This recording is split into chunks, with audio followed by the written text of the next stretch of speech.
Now, let me know in the comments if you know the species. I'm pretty sure it's a pistogramma. I'm not sure which one. Hi everyone, welcome to a new video. The Scopoline 90 still needs to be planted, but I'm pretty much decided this is the final hardscape. Might just add a few more tiny details, but that is pretty much it. And we will put more soil in the back, get some more height, and then we'll talk about the plants in another video. The 400 is looking fantastic. Did a little bit of maintenance yesterday, and the CO2 is off, so you don't see the mist at the moment. Just turn the CO2 off for the video.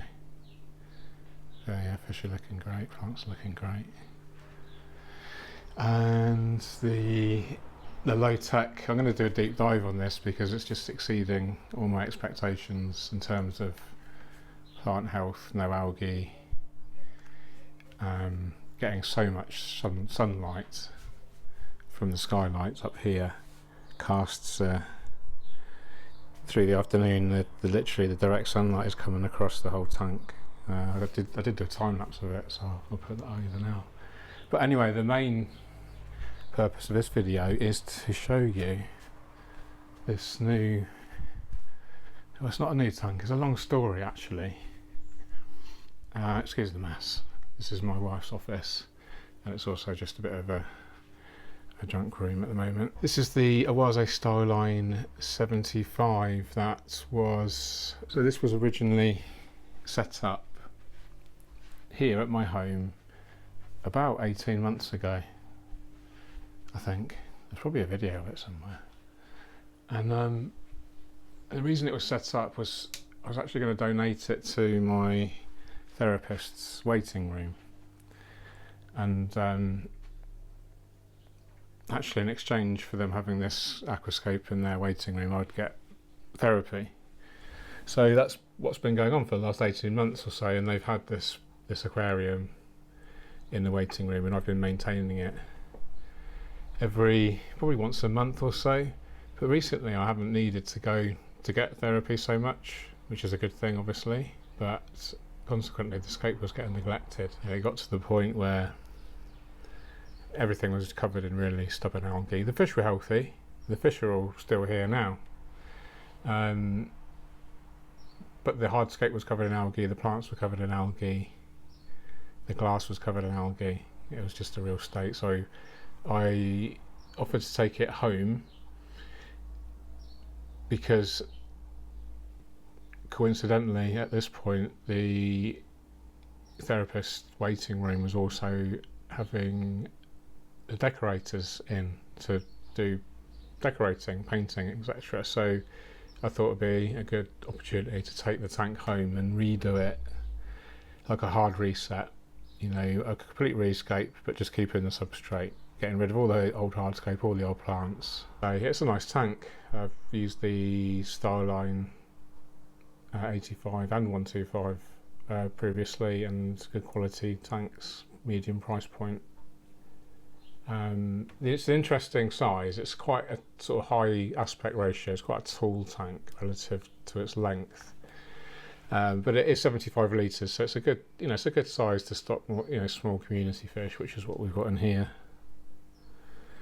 So the soil is the same. I think it's Awase Scaper soil, but the hardscape is completely new. So what I did was, oh, by the way, this video is proudly supported by Aquarium Gardens, who donated all of the hardscape and plants. So thanks Dave, and thanks to Aquarium Gardens. Check out the link in the description. So the hardscape, made a quick layout. It's just 3 Frodo stones there and 2 pieces of driftwood. I've used Haru glue from JBL, a black one. I think I do a clear one as well, and allowed it a day or so to dry, and just glued the wood together, glued the wood onto the stones, and then actually inserted all of the hardscaping one coherent unit into the tank, and because the wood wanted to float, so by gluing it all together just makes it really easy to work with. Come up with the hardscape composition, glued it all together, and then after cleaning thoroughly all of the algae off the glass, it was really stubborn. I used my ADA Pro razor to get rid of most of it because it was really, really hard. There is still some remnants of it, but I cleaned most of it quite well. The background is painted black on the other side of the glass. You can see the boat here there. They said the monkeys. These are the dwarf chain loaches.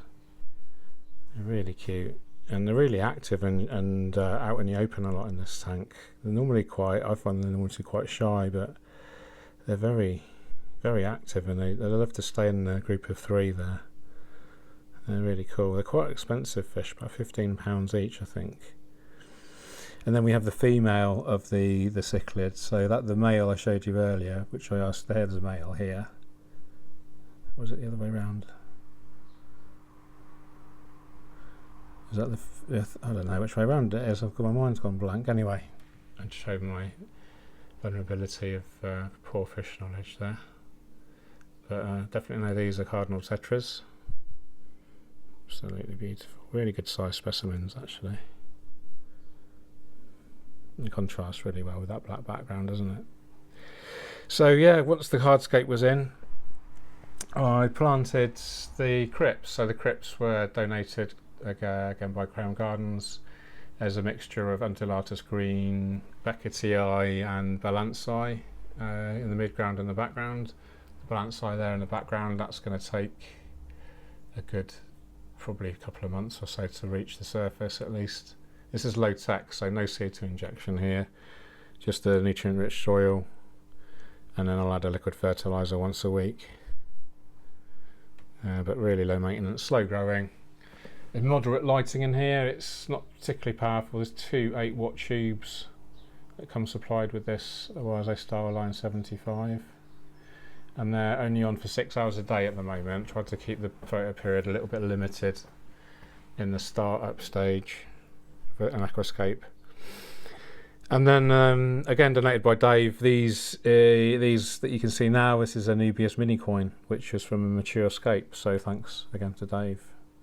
And then we have one pot of the Tropica 1-2 Grow Marcellea hirsuta, so divided up into about 40 or so portions, and just planted all along the foreground. They do occasionally find a floater. As you can see, the loaches do like to sniff around the soil and can potentially uproot the plants a little bit, so occasionally you'll just see a floater now and again, and you just pop it in and keep doing that until they start taking root in a couple of weeks or so. So yeah, just a real easy, low maintenance, slow growing, easy, shade loving, no CO2 required, no CO2 injection required, not particularly high levels of lighting, not loads of liquid fertilizers necessary. Would benefit definitely from some root capsules actually. Let's see what we can find. Cichlids are looking good.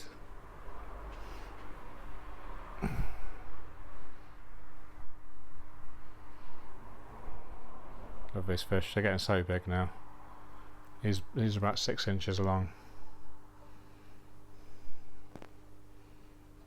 That's it. I really didn't realise they got that big. What was I looking for? Oh no, when I get there. Root capsules, that was it.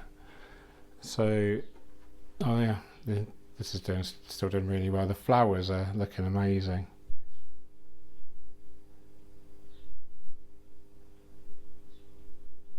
This is actually Hygrophilus aphyllum, which is a carpeting Hygrophila usually when it's in an aquarium, but now it's, as you can see, definitely not carpeting. It's growing like a stem vertically and sending out beautiful pink flowers. Yeah, love it. Okay. Yeah, this will be a good deep dive video. I'm really looking forward to doing that one. Scapoline Plant Boost Tablet.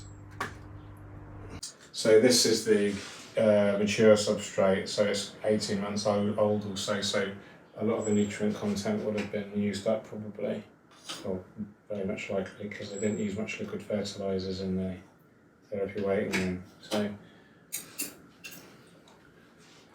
I'm really pleased my wife can enjoy an aquascape in her living, in her working space, because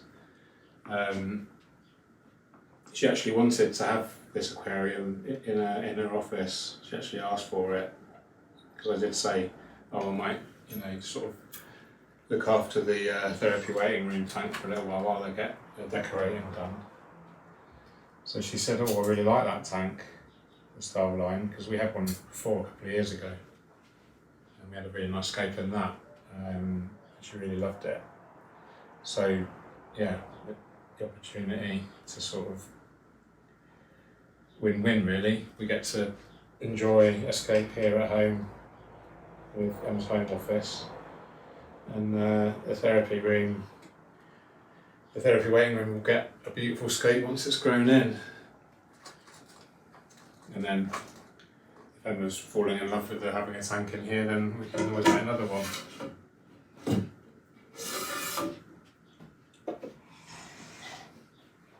It is a lovely tank. It's not a premium, brand. It's not a premium kind of level. The Star Line, the High Line is the kind of, I say, premium, and for aquascaping specialists, Escaper line.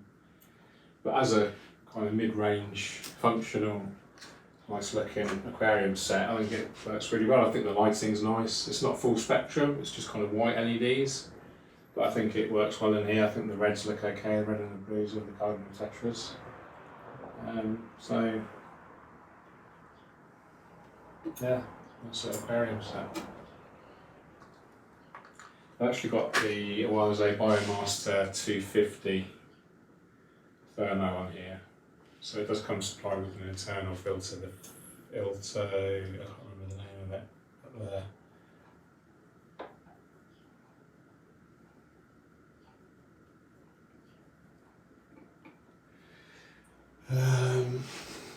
So I'll put one capsule per plant, ideally.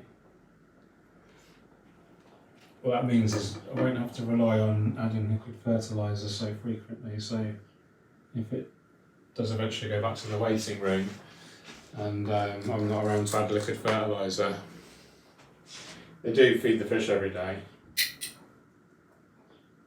and yeah, so I'm actually running the 2 lights now, but I think once it's mature we could go down to 1 light. I'm running 2 because I want to give the plants actually a good opportunity to get going.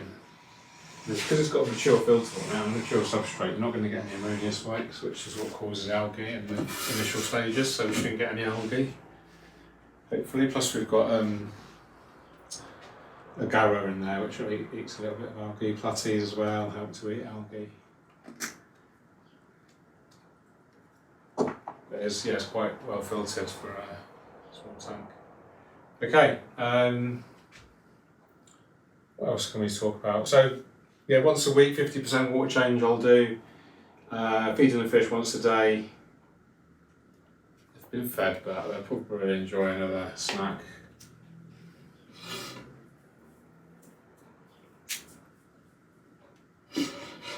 So it is an interesting mix of fish. I don't know what you guys think. The cardinal tetras is the most commonly, the most numerous fish in there.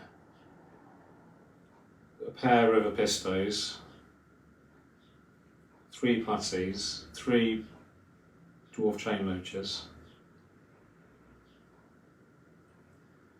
Yeah, it's a vibrant tank. It's an interesting community. All the Garra as well. Yeah. They all get on. There's interest at all levels of the tank, top, middle, and bottom. Sometimes you get cardinal tetras, once they're comfortable, they just sort of don't really move around much, but these are really active. Easy, low maintenance, no CO2 injection. easy plants, all adaptable, all shade loving, and it's just going to be a nice slow grower, something to enjoy. Hopefully won't have any issues with it. Give you an update in another month or so, see how it's going. Anyway, thanks for watching, appreciate it, take care, see you on the next one, cheerio.